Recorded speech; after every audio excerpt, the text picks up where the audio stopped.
¿Qué tal, amigas y amigos? Sean bienvenidos. Esto es 60 Minutos con José Luis Yepes, su cita del fin de semana por Promar Televisión. Recuerden que estos programas luego los subimos a nuestro canal en YouTube, José Luis Yepes Rodríguez. Hoy vamos a estar conversando con un personaje referente en un área del quehacer humano, en este caso en la política, porque fue gobernador del estado Lara y fue parlamentario por 4 periodos ante el extinto Congreso de la República, siempre en representación del estado Lara. Vamos a conversar con Ibrahim Sánchez Gallardo. Ibrahim, encantado de que estés con nosotros acá en 60 Minutos con José Luis Yepes. Gracias, José Luis, por esta invitación y por supuesto complacido de estar en un programa que sé que de alta sintonía y de una calidad como la que tú has demostrado a través del tiempo como comunicador social. Así es que a tu orden y esperamos estar a la altura tuya. Muchas gracias, Ibrahim. Ibrahim, hablemos sobre esas raíces. ¿Dónde naces? ¿En qué año? ¿En qué mes? ¿Qué recuerdas de esa infancia? ¿Quiénes fueron tus padres y a qué se dedicaban? Bueno, sí, yo nací en Barinas, en el hospital Luis Racetti, el 31 de julio de 1944. Es decir, estoy próximo a cumplir 80 años. Gracias a Dios. Y mis padres fueron Luis Abraham Sánchez Cartay y Josefa Gallardo de Sánchez. Mi papá fue agente del Banco Venezuela en Barinas, que era el único banco que existía en esa época en Barinas, hasta la época de Pérez Jiménez, que sin que él fuera político ni nada por el estilo, tuvo alguna desaveniencia de pagos que no quiso hacer porque no estaban conformes a la normativa bancaria, y después de 23 años salió del Banco Venezuela. Después se dedicó porque tenía conocimiento de contaduría y se dedicó, trabajó en el Ejecutivo Regional de aquella época y finalmente se dedicó a vendedor de seguros, que todavía pues se podía hacer en aquella época y de eso vivió. Pues por supuesto no tenía jubilación porque no le quedó del banco, pues. Pero bueno, y mi mamá sí es nacida en Pedraza, que es el límite ya hacia el Táchira, y era oficio del hogar. Mi mamá pues siempre estuvo dedicada a la casa. Entonces con ellos somos 2 hermanos. Mi hermana Yoconda, que es 2 años menor que yo, vive aquí en Lara, vive en Palavecino hace años. Y bueno, nosotros pues tuvimos, yo diría que una niñez muy grata. Estudiamos en el grupo escolar Guárico, que era 1,5 cuadras de la casa frente a la Plaza Bolívar. Allí estudié hasta el 6º grado. Después se fundó un colegio, el Nicandro Arbelo Angulo, que lo dirigía el profesor Adonai Parra Jiménez, dirigente de Acción Democrática. En aquella época estaba, digamos, proscrito y se dedicó a la educación, y allí estudié primer año y después el segundo y tercer año sí lo hice en el Liceo Leri, Liceo Público, donde tuve que dejar de no continuar porque no había la garantía del 4º año de bachillerato. Yo iba a estudiar en ciencia, que había ciencia y humanidades en esa época, y me vine a Barquisimeto, en Lisandro Alvarado, donde estudié a partir del año 59 y me gradué en el año 61 en la promoción Francisco Quero. Por supuesto, fue muy recibido amablemente y con una cordialidad que pocas ciudades de Venezuela la tienen, como Barquisimeto y en general Lara. Y por supuesto ahí fui haciendo amistades. Me tocó vivir al principio de la avenida del Estadio, en casa de un familiar. Y viví en los alrededores de la Plaza La Mora, que había, como se le llamaba, la residencia estudiantil, pensión, donde vivíamos estudiantes. Y bueno, ahí nos graduamos y ya en esa etapa, pues bueno, desde Barinas había caído Pérez Jiménez y empezó, como quien dice, la calentura política. Era el líder, entre otros, de Barinas, Luciano Valero, que fue gobernador después, uno de los grandes dirigentes, Manuel Antonio Cartay, que era primo hermano de mi papá y estaba frente a la casa de Copey y al lado de Isolda Heredia, también una gran dirigente social cristiana, su papá Cipriano Heredia. Y ahí empecé a dar mis primeros pasos en política.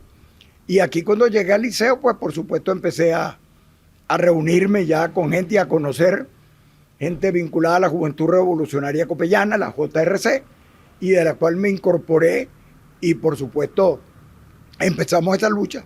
Época nada fácil, porque fue la época de la subversión de la guerrilla, y aquí Lara fue uno de los estados donde la situación se complicó más, particularmente en zonas como Mocaro Alto, que fue los primeros sitios donde hubo el asalto de la guerrilla, la montaña de Sanares, y aquí en la ciudad la guerra de guerrillas, Y por supuesto, era con la División de Acción Democrática, apareció el MIR y ellos eran una fuerza importante y a nosotros nos tocó vivir muchas situaciones. De hecho, en una oportunidad que nos enteramos, estando Eligio Anzola de gobernador y Pepe Motejo, que es secretario de gobierno, nos enteramos el día anterior de que iban a tomar el Lisandro Alvarado y un grupo, que éramos de 10, 12 muchachos, entre ellos Humberto Anzola, hijo de Eligio Anzola, y otro familiar de Eligio Anzola, Amadeo Gifoni. Estábamos un grupo allí que nos pusimos para defender, pero llegó un momento en que aquello se puso feo, para decirlo de alguna manera. Empezó el problema y nos dijeron, sálganse de ahí porque corren peligro. Y bueno, ahí me quedó justamente una marca aquí en esta mano, brincando la cerca del liceo. Me quedó en el alambre, pero salimos. Después, lamentablemente, ahí en la esquina del parque que está ahí, mataron al mediodía porque no se quiso venir a Amadeo Gifoni. Un disparo de un francotirador, pero los demás no fuimos. Y después llegaron en esa época gente que trabajaba en el MOC, Ministerio de Obras Públicas, que la mayoría eran gente vinculada a Acción Democrática y como dicen, disolvieron la manifestación de toda esta gente. Pero fueron épocas muy duras y así nos tocó pasar muchos años. Y de hecho, la graduación nuestra estuvo llena de muchas de esas cosas y las circunstancias que nos tocó vivir en la política. Yo me recuerdo que después hubo manifestaciones ahí el edificio nacional era la gobernación en esa época, y hubo una manifestación y dijeron que la casa de Copey, que quedaba en la carrera 18 entre 24 y 25, habían armas, lo cual era absolutamente falso. Ahí no había armas de ninguna especie. Estábamos un grupo ahí, José Díaz, el viejito que cuidó toda la casa de Copey, que tenía, como decían antes, un chopo, era el único que tenía algo ahí que por supuesto no servía para nada, y que nos habían mandado cajas de armas y nada. Ahí fue una situación muy peligrosa, pero afortunadamente pues se pudo resolver y no pasó más de ahí, pues. Pero en esa oportunidad, pues bueno, me tocó conocer también esa época porque eran dirigentes de la izquierda, gente como Helio Torres, como Germán Barreto, como el gordo Aldazoro, que eran del MIR esa gente, y los demás éramos de Adeo Copey, pues, pero enfrentamos esa situación y por supuesto nos dispusimos a que había que defender la democracia y por supuesto teníamos que actuar y respaldando lo que ese momento el gobierno que presidía Rómulo Betancourt, pues era la época de la Guanábana, como se conocía, y por eso es la razón de que a Pepe le tocó la Secretaría de Gobierno aquí con Eligio, pero en la práctica, y yo diría que por misma situación de bondades de Eligio Anzola, lo dejó que actuara prácticamente la mayoría de las veces sin ningún problema porque tenía plena confianza en él. Pepe venía a ser concejal, que lo habían designado junto con Doris Parra y un grupo de gente cuando cayó la dictadura. Y bueno, eso nos permitió salir adelante. Había también, me recuerdo, de Teóbulo López Meléndez, que estuvo con nosotros en esa cosa. Y gente en Copey, no solamente Pepe y Talanoche, pero como Enio Anzola Jiménez, Carlos Zapata, José Luis Zapata, don Clofe Andrade, su María Garmendia, gente y muchas mujeres pues que empezaron a hacer vida en Copey, como Zoila de Romero, Manuela de Colmenares, y así después Vilma Fernández, que se incorporó, Aura de Vázquez, la esposa de Ali Vázquez, mucha gente que fue incorporándose en el camino y que por supuesto fuimos trabajando en el crecimiento de Copey, que en ese momento era muy pequeño. De hecho, en esas elecciones del año 58, el único que salió diputado y fue por cociente nacional fue Luis Herrera Campín. Era el único diputado, todo arrasó Acción Democrática con todo eso. Pero bueno, la lucha no desmayó porque habían principios. Se trataba de la idea social cristiana. Empezamos también, en eso tuvo mucho que ver, no solamente en Lara, sino en el país. Aristides Calvani, que era independiente, fue uno de los grandes formadores de Copey, que terminó después fundando el Instituto de Formación Demócrata Cristiano, el IFEDEC, que existe todavía. Y por supuesto muchos de nosotros pues aprovechamos eso y mucha gente vinculada a los colegios privados, en el sector religioso, que también los hermanos de La Salle, que era gente donde estudió Luis Herrera y mucha gente, ayudaban en muchas cosas de formación, por supuesto no participaba en la política, y gente en Tuaca, por ejemplo, Monseñor Saínez, que tenía el colegio, Padre Díaz, también ayudaba en esas cosas de formación. el padre López, me recuerdo mucho el Colegio San Vicente de Paúl, o sea, gente que nos ayudaba en la formación y nos enseñaba a cómo ser líderes y cómo organizar a los estudiantes, que es lo que hicimos en los liceos públicos y en los privados, en los colegios centros estudiantiles, que era el organismo de lucha que teníamos para salir adelante en toda esta situación. Ibrahim, vamos a hacer una pausa en esta conversación que tenemos contigo en los 60 minutos con José Luis Yepes y en breve vamos a ir nuevamente al pasado para recordar esa Barinas que te vio nacer y cuáles eran esas actividades que hacías de niño. Vamos al corte, regresaremos con más. Seguro.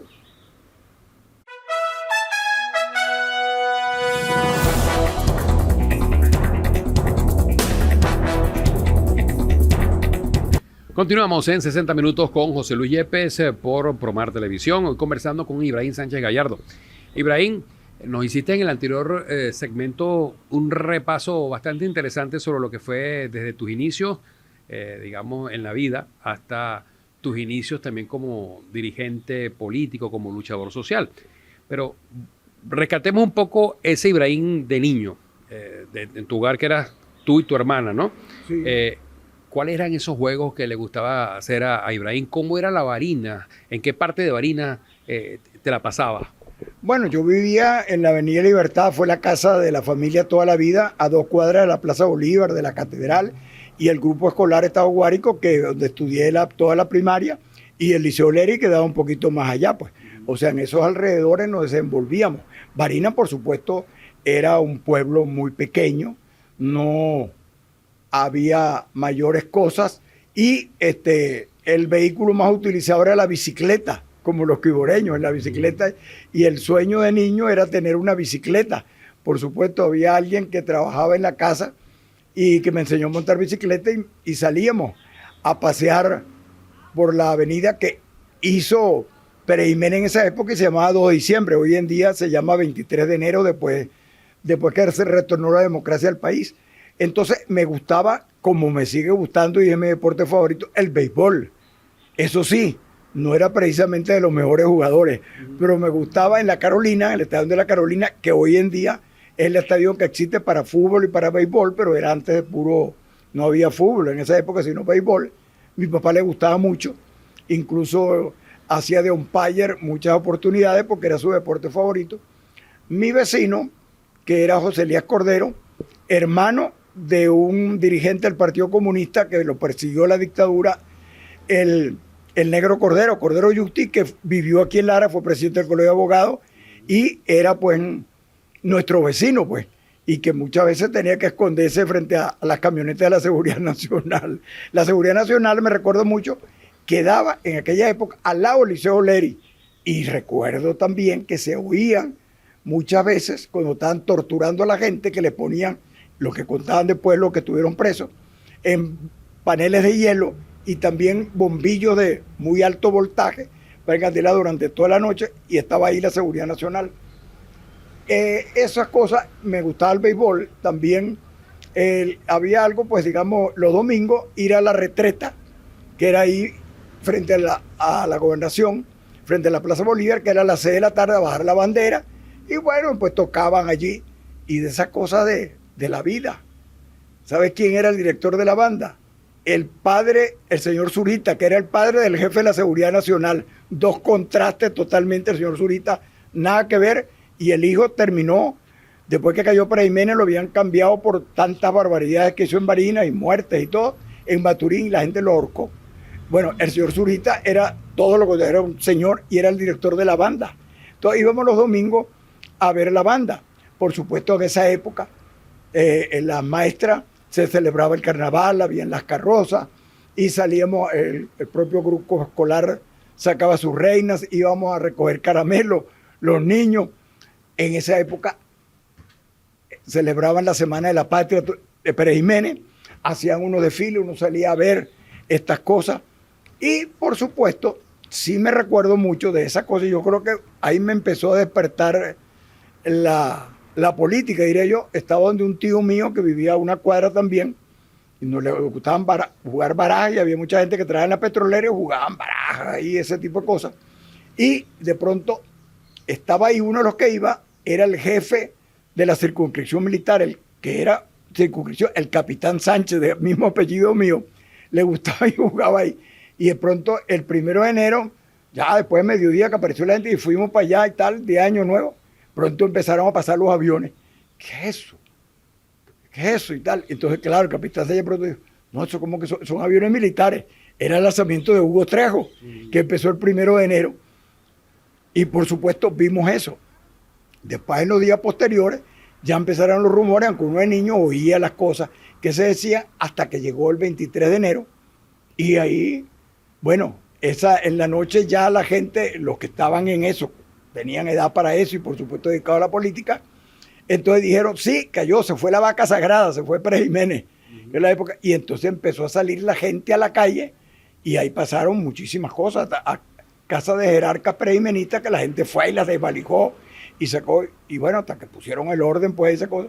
Bueno, y de poco tiempo empezó pues ya la actividad política a relacionarse y empezar a nombrar las autoridades profesionales y todas esas cosas. Pero entonces Barinas era una ciudad muy grande, un pueblito chiquito, y que si tú ibas para Barinita, por decir que es la vía hacia Mérida, entonces Quebrada Seca, había una quebrada que si medio llovía no dejaba pasar a nadie, los pocos carros que había. Entonces, en Barinas también, alrededor al comenzar la avenida, también la sequía, esa sí crecía, no había como pasar para el otro lado. Y en la vía hacia Pedraza, donde nació mi mamá, esos ríos había que pasarlos en balsa. Imagínate tú, el Pagüey, el Canaguá. Y había momentos en que no se podía. Venía, pues en esa época teníamos unas tías de mi mamá en Caracas y en las vacaciones nos traía mi mamá a Caracas. Y bueno, mi papá nos mandaba un carro que viajaba para Caracas, Bartolo creo que era el chofer de ese carro, y nos traía. Y bueno, nos tocó varias veces pasar días porque no podíamos pasar con un río, porque no solamente eran los de Barinas, sino el Masparro, toda otra pila que pasaba en el camino. Y en esa época había frío en Caracas, se llegaba por los Teques y toda esa zona por ahí. El Pacheco completo. Y bueno, y en Caracas, bueno, íbamos, yo llegaba a un sector que era Las Acacias, que todavía existe, que vivía una tía, y bueno, paseábamos aquí, conocíamos el Coney Island, ese tipo de cosas. Bueno, las cosas de niños, y ya empezamos, pues digamos, ahí a andar esa cosa, y bueno, hasta que terminó el 3er año de bachillerato, y mi papá dijo, bueno, tenía que seguir estudiando, y vamos a hablar con mi tía Pola de Jiménez, era abuela, por cierto, de Humberto Jiménez, me parece. Humberto también, hombre de la radio, y su papá era el Manteco existía, y yo tenía negocios ahí en el Manteco ahí de comerciante. Y bueno, me vine aquí entonces a estudiar y comencé a dar mis primeros pasos en toda esta situación. Me acuerdo mucho que después ahí frente yo vivía, fue donde se fundó La Nación de los Romero. Estaban los laboratorios Romero y después fundaron el periódico La Nación, que era de ellos. Y ahí conocí yo a un gran periodista larense y poeta, Esteban Rivas Marchena. Bueno, entonces todas esas cosas, los Barraes que vivían por ahí, también de toda esta gente. Y bueno, Chino Canónico que tenía, y después estaba cerca el estadio, y bueno, el béisbol, que era mi favorito. Entonces, por supuesto, me dedicaba a estas cosas. ¿Qué materias se te hacían fáciles y cuáles se te hacían un poco difíciles como estudiante en primaria y en secundaria? Fácil la matemática, lo que más me ha gustado siempre. La que no me ha gustado nunca era la biología. Arturo Mujica, que fue mi profesor en el Liceo Alvarado, después que nos hicimos amigos, él era un hombre de izquierda, pero un hombre muy serio, un excelente profesor, me decía después comentando, pues es que definitivamente a ti no me gusta Arturo. Pues yo le decía ahí, entonces bueno, como quien dice, juro, que a mí en matemática, sí, tuve a Josefina de Parín, Montesino, Josefina Rivero de París, que es una excelente profesora. En física tuve Pedro Esteban Rodríguez, Pedro II Rodríguez, perdón, y había un profesor chileno que nos daba literatura, o alto él, creo que era apellido Fluche, algo así, no me recuerdo mucho, pero en la época que emigraron muchos chilenos a Venezuela y llegaron a muchos colegios públicos, pues, que les dieron cabida. Y otro muy grato, no era de lo que más me gustaba, pero tampoco me disgustaba, simplemente el inglés. Y un gran Simón Rodríguez Palacio, Mon, que por supuesto todos lo queríamos, un profesor. Y el gran Pololo Arraez, Napoleón Arraez, Geografía Económica, que tenía de esas cosas que tampoco nunca más se nos olvidaron, usaba mucho liquiliqui y se vestía de blanco. Y él siempre, algunas veces llegaba 5 minutos más tarde, por X o Z cosa, pero era un tipo muy puntual. Entonces, cuando le decíamos algo, sí, llegué tarde, sí, bueno, por tal cosa. Entonces, cuando era la hora de irse, son 10 para las 12. Entonces, no.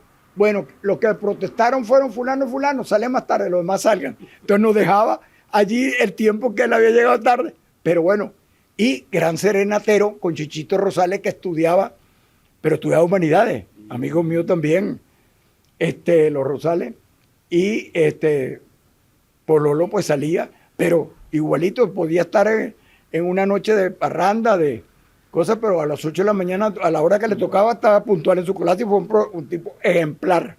Entonces, Lisandro Alvarado, tengo recuerdos muy gratos, de verdad, de toda la gente allí. Roselene Vargas, que era la subdirectora, una mujer de mucho carácter, mucho temple.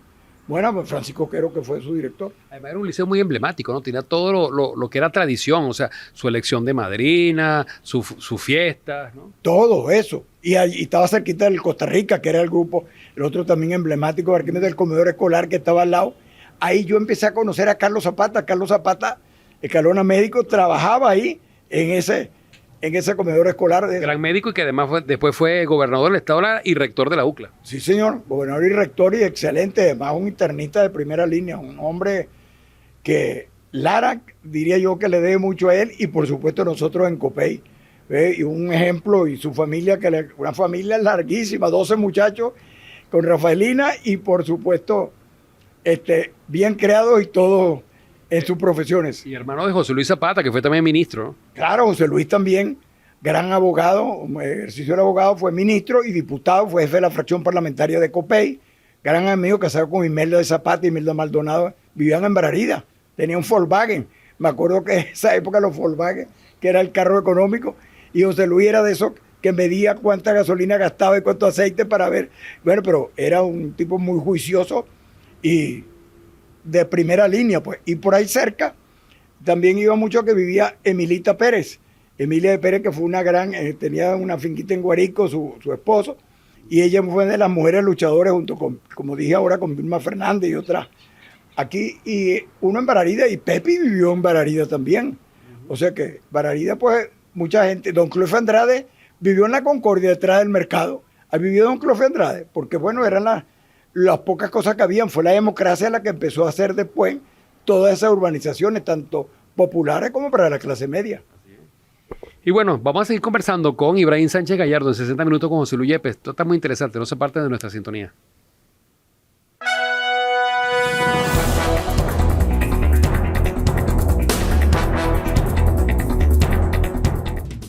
Avanzamos en 60 minutos con José Luis Yepes conversando con Ibrahim Sánchez Gallardo. Ibrahim, hablamos entonces de que viniste a estudiar a Barquisimeto, te fuiste al Lisandro Alvarado, hubo acto de graduación, sí, claro, de ese bachillerato. Háblanos sobre eso. Mira, el acto de graduación éramos 7 secciones y hicimos una celebración de primera línea en aquella época. Desde el anillo, era Nieto, no recuerdo el nombre exacto de él, el presidente del comité de graduación, vivía en Bararida y durante todo el año fuimos como recogiendo fondos con verbena, como se hacía antes, todo ese tipo de cosas para la graduación, y la graduación fue en el Teatro Juárez, un acto muy bello, y la fiesta fue por todo lo alto, como podíamos aspirar quienes éramos jóvenes en esa época. Fue en el antiguo Hotel Nueva Segovia, allí hoy sede del rectorado de la UCLA. Hoy es la UCLA, sí. Allí fue una fiesta con la Billo Caracas Boy, imagínate tú, y cada quien tenía derecho tenías una mesa de 6 personas y tenía derecho, pues, nos brindaban algo allí de tomar, que teníamos derecho cada quien, que habíamos con todas esas cosas, incluido pasapalos y demás cosas, y por supuesto una gran fiesta. Muy felices, fue un acto maravilloso y bueno, salimos adelante. Y muchos de nosotros, bueno, por supuesto continuamos adelante en todos nuestros estudios. Ibrahim, sales del Lisandro Alvarado como bachiller. ¿Qué viene después en la vida de Ibrahim Sánchez? Bueno, en ese momento yo ya estaba metido en la política de fondo como dirigente juvenil de Copey y por supuesto quería estudiar economía, que era mi vocación o ha sido mi vocación toda la vida, pero aquí no había en Lara y entonces estaba en esa disyuntiva y yo de alguna manera me la ingenié Digo porque no estaba seguro si mi papá iba a estar de acuerdo con que me quedara y no me fuera a hacer lo que tenía que hacer, que era la universidad, que era lo más conocido y por supuesto lo que más natural ocurría en esa época.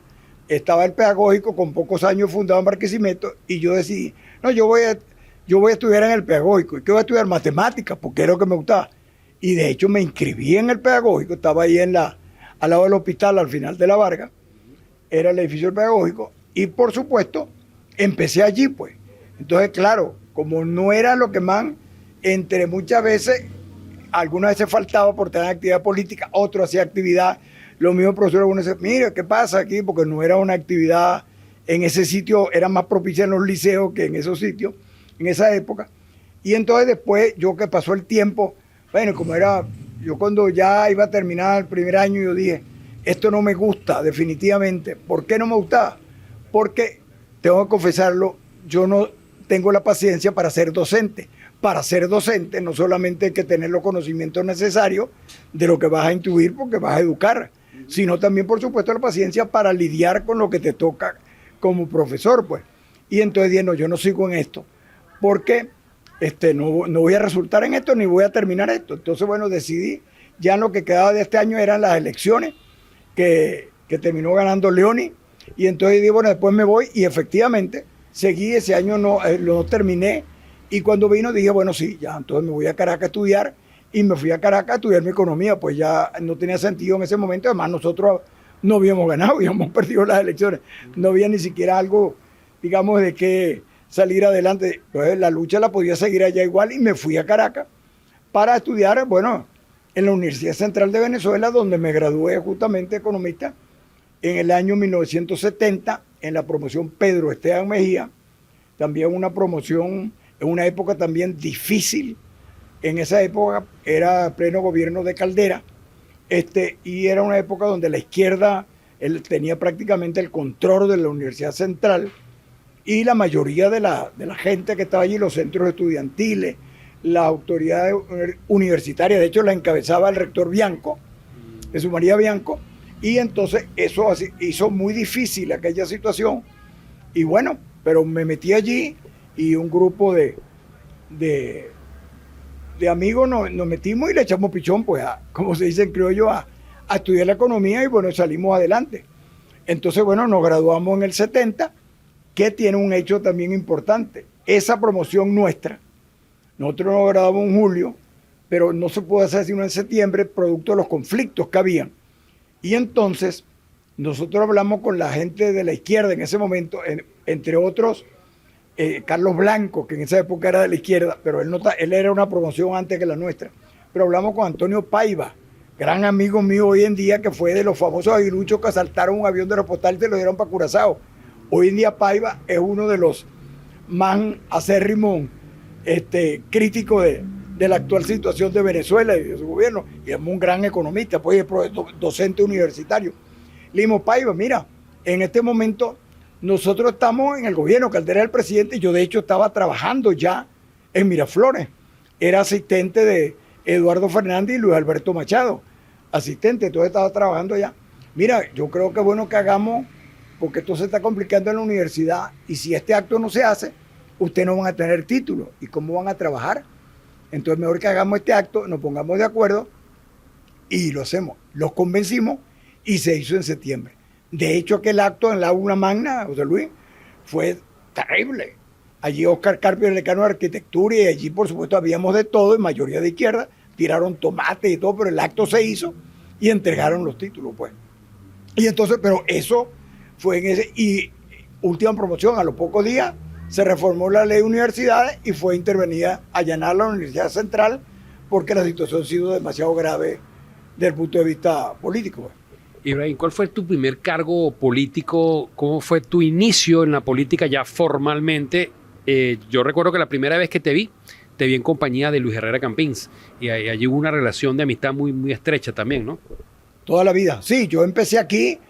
Y bueno, con tu papá aquí tuvimos la Juventud Revolucionaria Copellana, era directivo de la JRC, era José Elías Rivera Oviedo, que había llegado de Trujillo, y Teodulo López, otro grupo de gente, Sotoloyo, Enrique Ravelo, ellos estaban, fue dirigente juvenil, pero nada, ahí no tuve ningún cargo. Después en algún momento aquí fui parte de suplente, el comité regional, una cosa de esta ahí. Y después quedé en esas elecciones, quedé suplente en la legislatura. No tenía todavía, digamos, había muchas personas que tenían más mérito y más razones para que tuvieran cargos superiores que yo, pues estaba empezando en la lucha política. Pero en Caracas, yo con Luis Herrera, que ya nos habíamos conocido, y entonces cuando Luis Herrera, jefe de la fracción parlamentaria de COPEI, en el edificio de La Perla, que funcionaba, que todavía existe, entonces Luis Herrera, y yo estaba estudiando, y dijo, vente a trabajar conmigo aquí. Y me recuerdo de esa cosa, me dijo, tú te vas a encargar de algo muy importante, porque no existían los medios digitales que tenemos hoy en día. Cuando llega la prensa aquí, tú vas a ver las noticias más importantes, no solamente de las de COPEI, sino desde el punto de vista político, para hacer los recortes, y me prepara una carpeta para yo estar enterado, saber de lo que está pasando. Yo hacía ese trabajo. Y en esa época, para hablar de las situaciones económicas, bueno, esa cosa, las fracciones, por supuesto, la pagaba el Congreso a todas las fracciones políticas. Pues. De acuerdo al número de diputados que tuvieran, recibía su designación cada fracción. Bueno, yo en esa época, digo yo que fue económicamente, ganaba 600 bolívares, pero con 600 bolívares yo era rico. Porque imagínate tú, ya le dije a mi papá que no hacía falta, a mi mamá que no me mandaran para pagar la pensión, que pagaba 200 bolívares, y me quedaba plata. Y entonces, bueno, y ahí tenía todo. Y después, en el andar del tiempo, un compadre mío aquí, llamado Pedro González, que era el magisterio, había sacado un carrito, un Opel Kadett, que había sacado en R. Jiménez León, aquí en Barquisimeto, y no podía seguirlo pagando porque no tenía, se le había complicado su situación económica. Me dijo, bueno, yo antes de entregar este carro que se va a perder lo que pagué, si tú tienes con qué pagarlo, yo te lo regalo, lo que he pagado es tuyo y síguelo pagando. Efectivamente fue mi primer carro, un Opel Kadett, y yo pagaba con ese sueldito 200 bolívares mensuales y tuve mi primer carro. Ahí empecé el trabajo político, por supuesto, con Luis Herrera en la fracción, y después ya cuando ganó Caldera en las elecciones, bueno, Eduardo Fernández, ya nos conocíamos de la Juventud Copellana y cosas, me ofreció que me fuera a trabajar a Miraflores con él como asistente, y ahí estábamos varios, estaba Paciano Padrón, Jorge Sucre, un grupo de jóvenes, y me fui allá a Miraflores y Caldera fue una experiencia extraordinaria. Lo que aprendí ahí con todos ellos, y por supuesto con el presidente Caldera, me tocó desempeñar en varias oportunidades sin que era mi cargo, pero por necesidades, si vale la palabra, de servicio, porque Jorge Sucre salió de vacaciones, estaba para el exterior, una cosa de esta, y me dijo, bueno, encárgate de la Secretaría del Consejo de Ministros. Entonces, por supuesto, que trabajaba con Luis Alberto Machado, y tuve el honor, la dicha, hoy lo dije en el acto que realizamos hoy, jueves 6 de junio, en el Colegio de Médicos, sobre el social cristianismo y su huella en Lara, que me tocó presenciar, y fue el día que se expropió la finca Montaña Verde, que Caldera propuso al Consejo de Ministros, la apropiación de Montaña Verde, como había ofrecido en la campaña electoral, y que Jesús Morillo Gómez, nuestro líder popular de Carora, había ofrecido. Se cumplió esa promesa y se expropió, y fue una decisión unánime, y yo tuve la suerte de estar en ese Consejo de Ministros y oír no solamente la justificación de Caldera de por qué había que apropiarla con todo lo de la ley, pues pagándole a sus dueños lo que le correspondía, y todos los ministros que allí, incluido el general Martín García Villamil, que era ministro de la Defensa, todas esas cosas ocurrieron. Y bueno, y después Montaña Verde fue un éxito, no solamente porque el sector público la auxilió a los campesinos, sino el sector privado, y funcionó por años de años como una empresa exitosa con la caña de azúcar. Eso fue en la política y una experiencia para mí de primera línea con la presidencia de Caldera. Y esa experiencia te llevó después para funciones de mayor responsabilidad política, sobre las que vamos a hablar en la próxima parte, así que no se aparten de nuestra sintonía.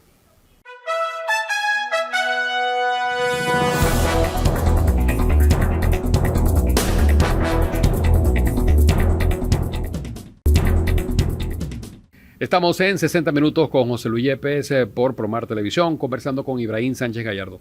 Ibrahim, hablamos de la política y háblanos de entonces cómo fueron esas primeras responsabilidades. Ya nos hablaste de Miraflores, ya nos hablaste de la fracción, pero ¿cómo llega la diputación? Porque fuiste diputado por 4 periodos ante el extinto Congreso de la República, jubilado como parlamentario, también fuiste gobernador. Háblanos sobre eso. Claro, fue una experiencia interesantísima, porque a mí justamente Pepi, que era el líder indiscutible de Copey en Lara, y Luis Herrera, pues que digamos que era el permanentemente aliado de Lara, pues portuguesa, pero más Lara que portuguesa, a pesar de que era nación portuguesa por sus raíces del Colegio de La Salle y todas esas cosas. Y bueno, Pepe me habla porque venían unas elecciones en el año 76 o 77 por ahí, internas, y me dice, mira, yo creo que Luis Herrera está avanzando en la candidatura presidencial, tú debes irte a Lara, necesitamos que tú te vayas allá. Y bueno, y asuma tu cosa, y bueno, te vamos a proponer que tú seas el candidato a secretario general de Copey en Lara. Estaba barajándose el nombre de Ali Vázquez también, un gran social cristiano y un excelente médico, compañero y amigo. Y entonces, bueno, hicimos una reunión con Ali, Pepe y yo, y no recuerdo si había alguien más, y llegamos al acuerdo y sí, entonces Ali dijo, como no, yo estoy de acuerdo y me parece, Ibrahim, que está más joven, que asuma estas cosas, y bueno, yo ayudo en estas cosas y quedó él de presidente. Y ahí, bueno, fuimos y gané la Secretaría General de Copey. Y ahí empezamos justamente a organizar al Copey popular, más popular, ya lo habíamos empezado cuando Caldera en esa cosa, pero a extenderlo por todo el estado. Y ya teníamos líderes importantes como Morillo en Carora, los de Asterio Pérez en el Tocuyo, en los demás, en Doaca, en Quíbor, en todas partes, teníamos líderes que ya arraigados, y entonces fuimos organizando a esa gente y penetrando donde estaban los votos, en los independientes y en aquel momento las bases de Acción Democrática, que era la mayoría, pues. Entonces fuimos y había mucho desencanto con el gobierno de Acción Democrática y fuimos penetrando y fuimos logrando crecer y crecer, y no solamente lo hicimos a nivel de los sectores populares, en Barquisimeto y el interior del estado, sino que también a nivel de la clase media, que la clase media éramos un poder y era algo muy importante en Venezuela, hasta ahora que ya estamos en otras situaciones distintas, y empezamos a organizar, y ahí fue un gran promotor de eso, acto que llamábamos nosotros diálogos de participación, que fue una creación del doctor Carlos Zapata Escalona. Era que nos reuníamos, íbamos invitando en casas de urbanizaciones, de diferentes sitios, le pedíamos, mira, convoca a la gente, a los vecinos, y iba alguno de nosotros a hablarle de la situación política y de las cosas que estábamos planteando, y de lo que queríamos hacer en el camino, y se fue creando un gran movimiento de diálogo de participación que por supuesto amplió la base de sustentación de Copey. Por supuesto, un gran trabajo en los medios de comunicación que tuvimos por ustedes los comunicadores, una gran receptividad tanto en la radio como en los periódicos impresos, y por supuesto la televisión, en lo poco que había en ese momento todavía. No existía Promar, existió después, pero y quiero recordar a Mariano Kosowski, Radio Caracas Televisión, de extraordinaria proyección y un gran hombre de la televisión, como lo demostró y su familia. Bueno, entonces ese trabajo lo fuimos ampliando hacia todos los sectores, en los gremios, los colegios, el colegio médico, el colegio de abogados, colegio de ingenieros, todos los colegios fuimos, no para politizarlos, sino para darle el verdadero sentido de lo que significaba la lucha gremial y para incorporarlo en esta lucha con nosotros. Y aparte de eso, entonces quisimos que entonces la gente se hiciera partícipe de cada uno de los hechos que estaban. Era una cuestión absolutamente amplia y fuimos incorporando gente de todos los sectores sin distingo de ninguna naturaleza. Eso, por supuesto, permitió el crecimiento, y Luis Herrera, digo yo, que fue, por supuesto, de los estados que más visitó por obvias razones, y en esos recorridos por todos los barrios, fue una cosa impresionante como fuimos logrando el apoyo popular. Entonces, esa labor y todo el equipo que tenía en el comité regional, como se llama la autoridad política en el estado del partido, se estuvo resteada en ese trabajo y lo hicimos en plenitud. Creamos algo que era indispensable en el equipo de estrategia electoral, que era organizar el trabajo para las mesas electorales, para las votaciones y tener quien defendiera los votos. No solo era conquistar los votos, sino quien defendiera los votos en las mesas y que las actas correspondieran con la realidad de los votos. Todo eso lo fuimos haciendo y hubo mucha gente, no nombro a nadie en particular porque fue mucha gente que trabajó, pero sí tengo que decir que el magisterio, por obvias razones, fueron de los grandes aliados para esta cosa y por su condición de docentes que podían trabajar mejor en esto. Entonces, eso nos condujo a la gran victoria del 78.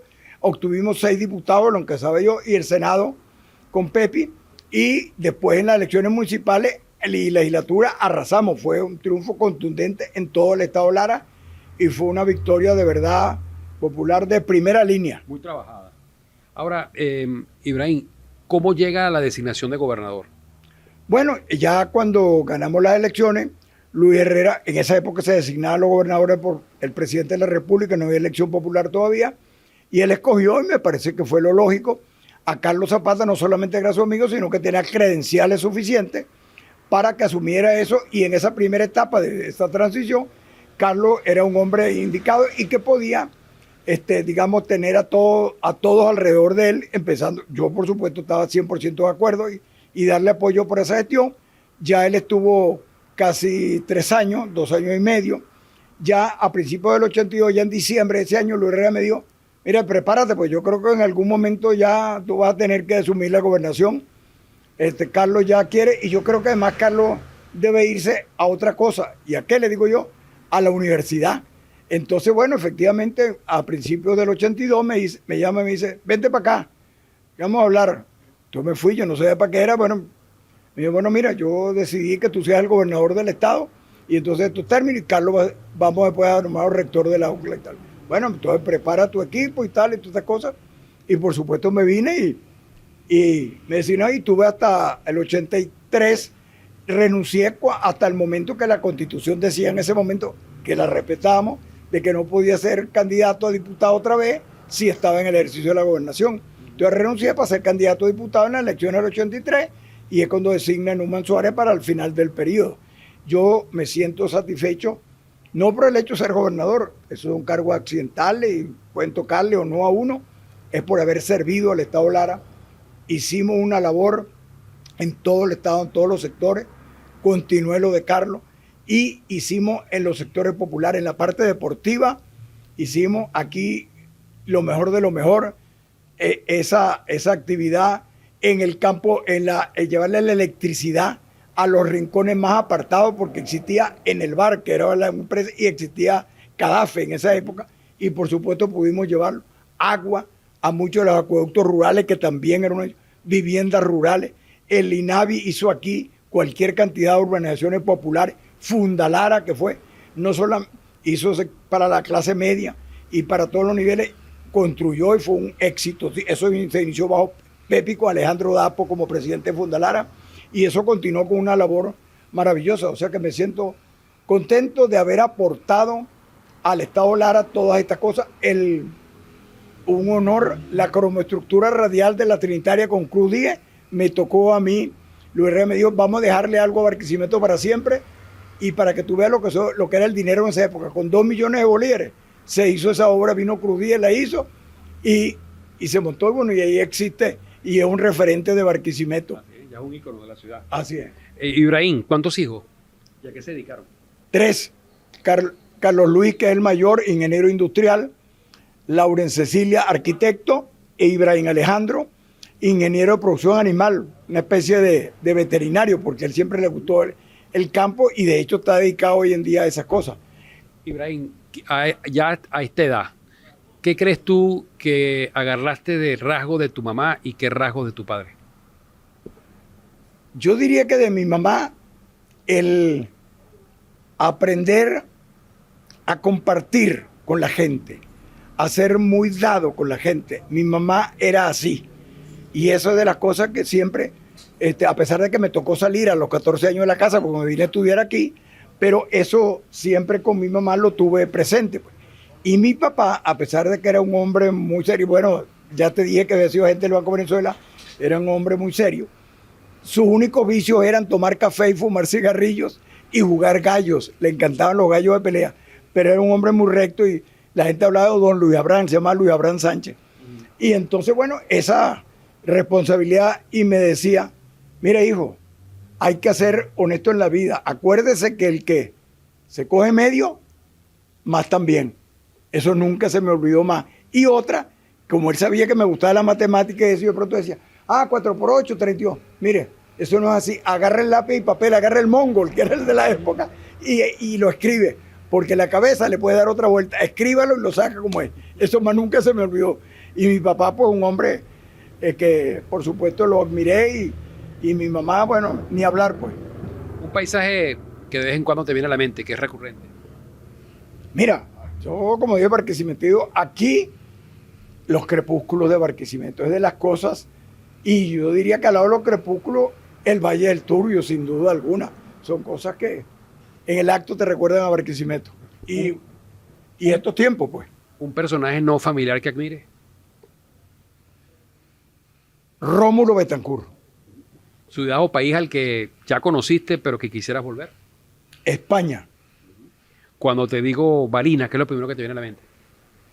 Barinas, bueno, el llano, aunque iba un poco, me gusta, soy de buen comer, y a comer una buena ternera llanera, comer quesos y visitarlo, como le decían allá los atos, que iba, había un padrino mío, que Aurelio Arias, que tenía, y íbamos allá algunas veces del año en las vacaciones, cosas de estas, y digamos la tranquilidad de la gente. Era un pueblo, en esa época teníamos, cuando yo era muchacho, la luz llegaba a las 6 de la tarde y se iba a las 9 de la noche. Habían con plantas, no había luz directa. Y el agua era en las casas una tinaja, no había acueducto. Después llegaron la nevera Cervel de querosén. Entonces, bueno, pero esa tranquilidad de Barinas y la familiaridad, todo el mundo se conocía y todo el mundo, bueno, donde fuera y sin problema. Y el respeto, ¿sabes qué otra cosa? El respeto a los maestros. Los maestros eran sagrados y tenían derecho a castigarnos si no hacíamos las cosas como eran y si no llevábamos las tareas, pero eran maestros de verdad, verdad. Cuando te digo Copey o socialcristianismo. Bueno, sin duda alguna, Caldera, líder de Caldera, ahí no hay duda. Después, por supuesto, Luis Herrera, pero esa era la figura que siempre. Y nombré allá en Barinas, bueno, Luciano Valero, que era... Y después fue ministro de Agricultura y Cría también. Claro, y gobernador de Caracas, y ministro del Interior después de Pepi. Cuando te digo Barquisimeto. Barquisimeto, esa que conocí yo, gente de Acción Democrática, de Copey, de la izquierda, Doris Parra, Arimiro Bracamonte, Miguel Romero, y fui gran amigo de Miguel después de siendo yo gobernador y con su familia, su hermano Juan Romero. Después, gente del MAS, cuando apareció el MAS, también ya toda la gente que estuvo aquí antes con ellos. Macario González, que hoy por hoy su papá era copellano, fue copellano, y él era de esta gente. Y por supuesto la gente de Copey, que me cobijó y me dio en todas partes que iba llegando la posibilidad de ser amigo de ellos, y se convirtieron amigos míos para toda la vida, y lo siguen siendo ellos y sus hijos. Ibrahim, mirando a esa cámara, la pregunta final, ¿cómo le gustaría ser recordado a Ibrahim Sánchez Gallardo? Me gustaría ser recordado como amigo de los larenses, como alguien que quiere a Barquisimeto y como alguien se siente orgulloso de haber sido barquisimetido, sin olvidar a mi Barinas. Pero me siento feliz con toda la gente de Lara y la puerta abierta que siempre tuve aquí con todos y sigo teniendo. Muchas gracias, Ibrahim, por atendernos en tu apretada agenda de actividades y permitirnos conocer un poco más de ese lado humano de Ibrahim Sánchez Gallardo. Gracias, José Luis, y a ti también, y te deseo que continúes con los éxitos en tu programa y por supuesto que Promar siga adelante, que es un emprendimiento larense que tiene derecho a vivir por siempre. Amén, amén, que así sea. Bueno, y en la cámara y producción de Carlos Guerra, les habló José Luis Yepes. Hasta un próximo 60 minutos. No se lo pierdan, recuerde, por Promar Televisión y por nuestro canal de YouTube, José Luis Yepes Rodríguez.